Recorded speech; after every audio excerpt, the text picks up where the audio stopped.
All right, today we're going to be taking an old 15-inch MacBook Pro from 2012 and upgrading it to its max to make it an actually usable machine. The process for this is actually pretty simple. It's pretty straightforward.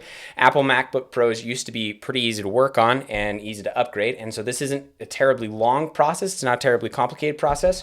What we're doing today is we're upgrading the battery, we are upgrading the RAM, and we're upgrading the SSD. And all you should need for this is obviously the parts that you're upgrading. You're going to need a SATA to USB connector. We're going to use this for the hard drive. And then you're going to need some sort of screwdriver kit. These are not terribly expensive. I think I got this for like 12 bucks online. None of these tools are actually expensive. And the whole upgrade is going to cost about $120. So you can get these used MacBook Pros for pretty inexpensive and then upgrade them to a very capable machine here in 2023. It's not the best, but if you're like a college student, you're going to school and you need just a decent laptop that's going to do everything that you need from note-taking and internet browsing and anything like that, this is actually going to do just fine. And you can get the whole thing. You buy a used MacBook Pro for around $150 and then you can upgrade it. Total, you're in less than $300 for the entire upgrade. This toolkit that I got was probably about 15 bucks. The SATA to USB connector was about another 15 bucks, so that's $30 in tools. The battery was about $20. The 1 terabyte SSD was about $54. You can get a smaller SSD for even less. You can find SSDs sometimes for as cheap as like $20 brand new for like 256 or even 512 gigabyte of storage. And then we're upgrading the RAM from 4 gigabytes to 16 gigabytes. So I got an 8 gig stick here and another 8 gig stick here. So that's what we're going to do. Let me go ahead and set all of our upgrades off to the side for now. And let me show you how to perform this MacBook Pro surgery. Like I said, it's pretty straightforward. It doesn't take a lot of time, so we're going to try and do this as real time as possible. So you flip it around, and the MacBook Pro has 4, 5, 6, 7, 8, 9, 10 screws around the perimeter that you can see there. We're just going to want to undo those. And right before I take off the screws, I would just like to point out that this is the Apple MacBook Pro. Model number is A1286. So if you have a 15-inch MacBook Pro, you'll have the model number right there. A1286 is this specific one. Okay, so I'm just going to use, these are Phillips screwdrivers. I'm going to use a Phillips 1 or a Phillips 0-bit, probably a Phillips 0-bit. Let me just take a look here. And actually, I'm going to do a Phillips 00 for this. You can use probably a Phillips 0 or a Phillips 1 if you want, but a Phillips 00 is extra small. It's going to be able to get the screws out really easily. So let's go ahead and take these screws out.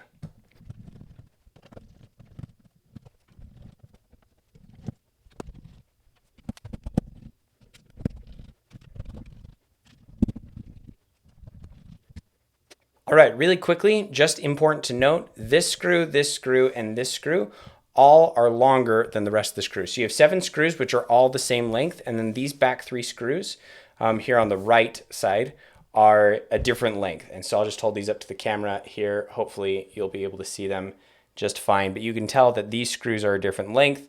Not that it's that big of a deal. Obviously, if you try screwing the longer screw into one of the shorter holes, it's not going to screw in all the way. And if you try and screw one of the smaller screws into the larger holes, it's not going to go anywhere. So it's not that big of a deal. It's just something to note. So when you're putting the screws back onto the back plate, that you put them in the spot that they're supposed to go into.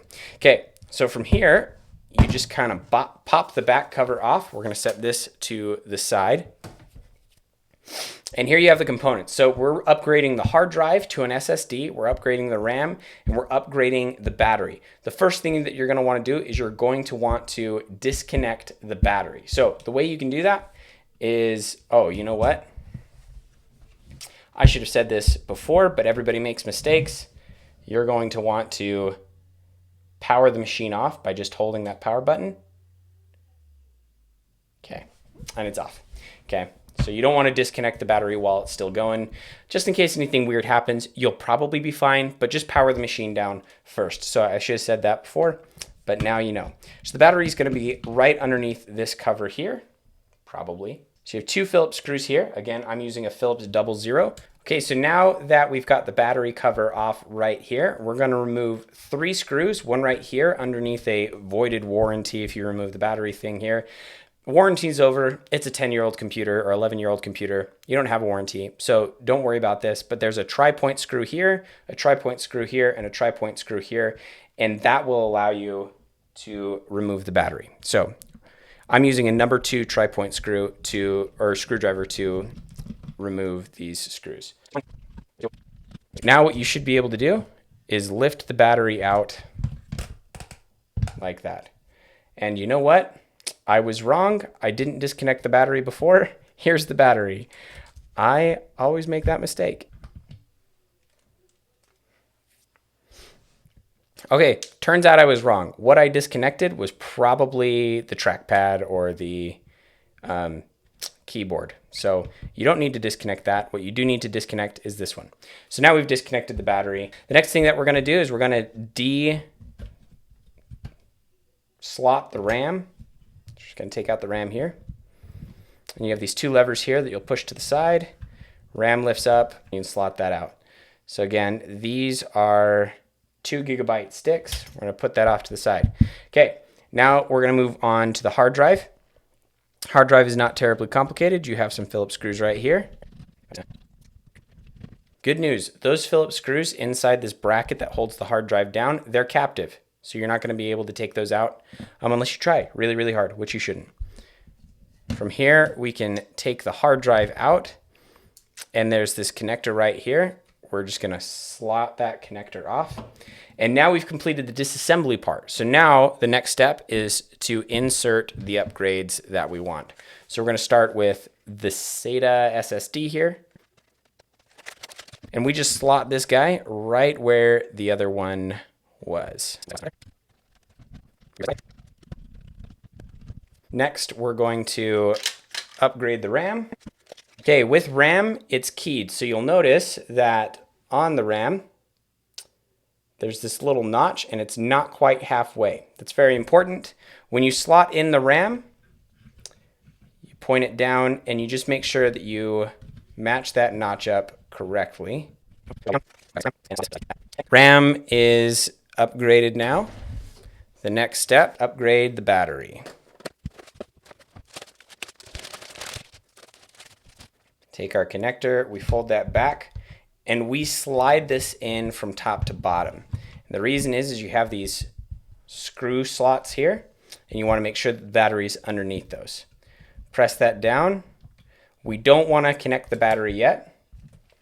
We want to switch back to our tri-point screw. All of our battery screws are in fact the same length.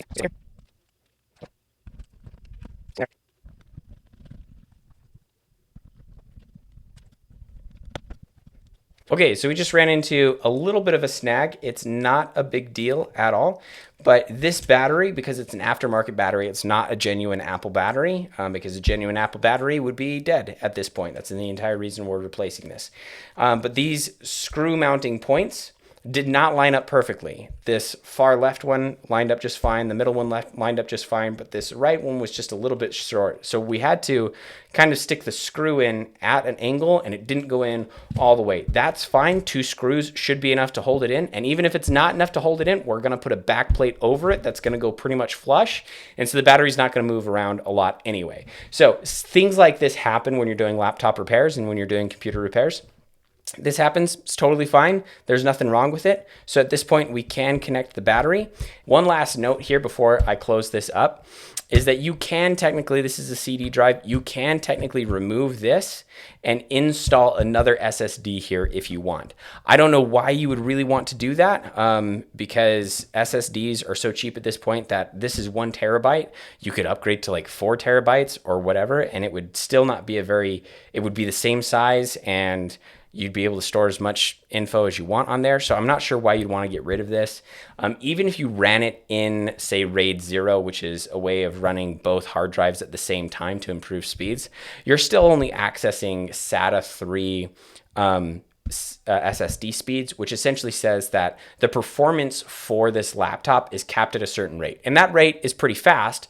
It's still going to feel very, very responsive, but And so, but you could technically replace this, and it would technically speed up your PC a little bit, or your MacBook Pro a little bit. It's just not a lot of performance gain, and so most people would rather just keep their CD drive instead of replacing their CD drive with another SSD. It's just not that big of a deal. Now, at this point, you can recycle the battery and you can also recycle the RAM, but you're gonna wanna hold on to the hard drive for just a little bit longer because this hard drive is what we're going to get the files off of. But at this point, we can now take the back cover, or the bottom cover, and we can slot this back on. So we just pop this back on here.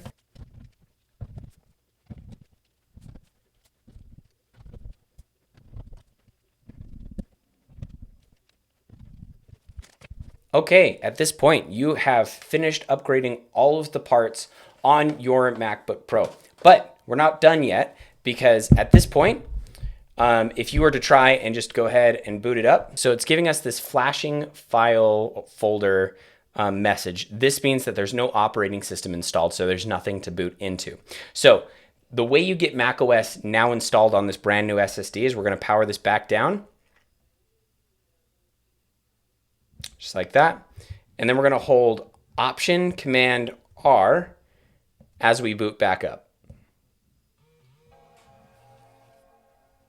And what this is going to do is it's going to boot us into what is called Internet Recovery Mode. Starting Internet Recovery. This may take a while. So we'll connect to a network. And now that we're connected to a network, it's going to go ahead and load this here. Okay, so now that we're booted into Internet Recovery Mode, from here, we're going to want to reinstall macOS. So we're going to click this Reinstall macOS. Okay, macOS Catalina. Oh, it wants me to reconnect to the internet. We're just going to go ahead and click Continue. We're going to agree again. All right, so you'll notice here that it's not pulling up any drives for us to install macOS Catalina on. This is okay because we have a default drive that is in the computer, but it is not actually formatted in such a way that you can install macOS Catalina on it. Okay, so from here, we can go ahead and click Quit macOS Catalina. You'll come up here to Install macOS Catalina, Quit Install macOS. This brings us back here. We're actually gonna wanna go to Disk Utility here. Click Next.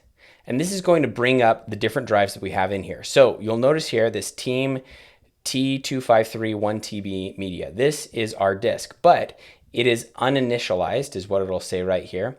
And so we are going to want to erase this, and we're going to call this 1TB,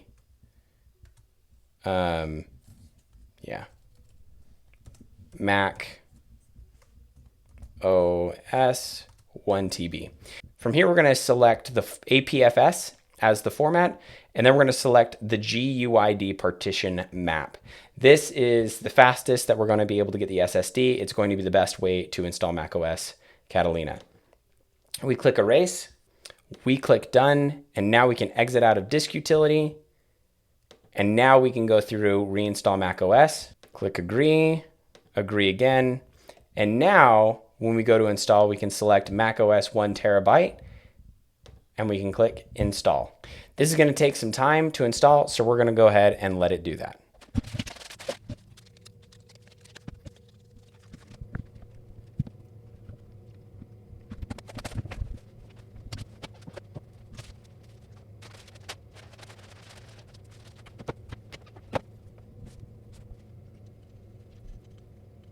All right, really quick, as macOS is booting up here, I committed one of the cardinal sins of repairing a laptop, and that is that you're never supposed to work on the laptop while it's on.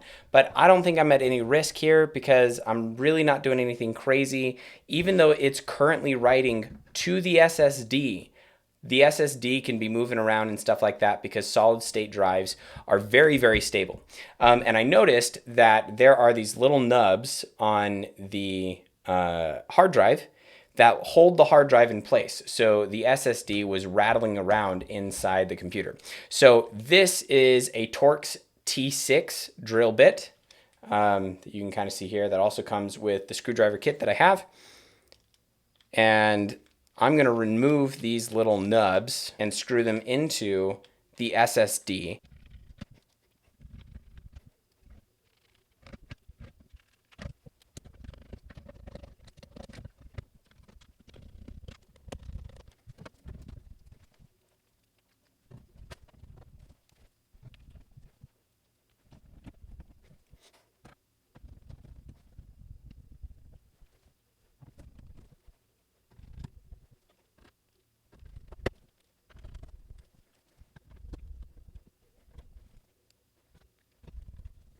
Man, I should work for the US government because that was the epitome of do as I say, not as I do. Don't operate on a laptop while it is on. Oh, let's see. Something just happened. It didn't appear to be done to me, but maybe it was done. Let's see. All right, so the operating system is now officially installed, and from here, we just set up the computer. Okie dokie. So we've officially booted in to macOS Catalina, which is wonderful. Now up here, we have a notification saying that we do have updates available. I'm going to hold off on that for right now. What we want to do is we want to get these files transferred over. So we're getting kind of late. It's about 11 o'clock at night here, so I'm going to go to bed here really soon. But the SATA to USB connector, we're going to connect that to our old hard drive, just like so. And then we are going to plug it into the MacBook Pro. Okay, so this is now the old hard drive. So it popped up on the desktop, which is great. And now to get the old files off of this hard drive, we're just going to come over to users, find our user, and then we just drag this onto the desktop. That'll calculate all of the items that we need to drag over.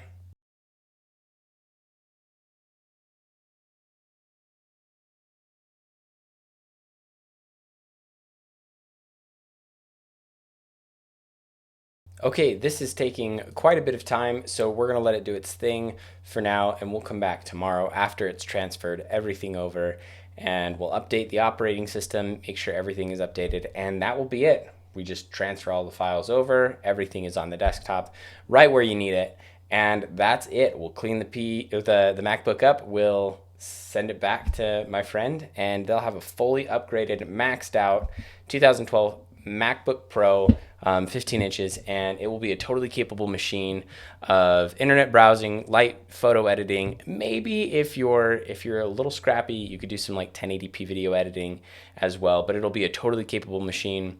Even in 2023, it's not going to do anything wild, and I wouldn't recommend this for anything that's going to be GPU intensive or any gaming or any hardcore, I don't know, video editing or anything like that. But if you're a college student, if you're a light user, if you are just trying to get a computer that does the job, then this will probably be a decent computer for the next 2, maybe even 3 years. And so for $120, $130, we take this computer from what was really, really slow, inoperable, didn't hold a charge. Now it should hold a charge for 3 to 5 hours, even doing regular use.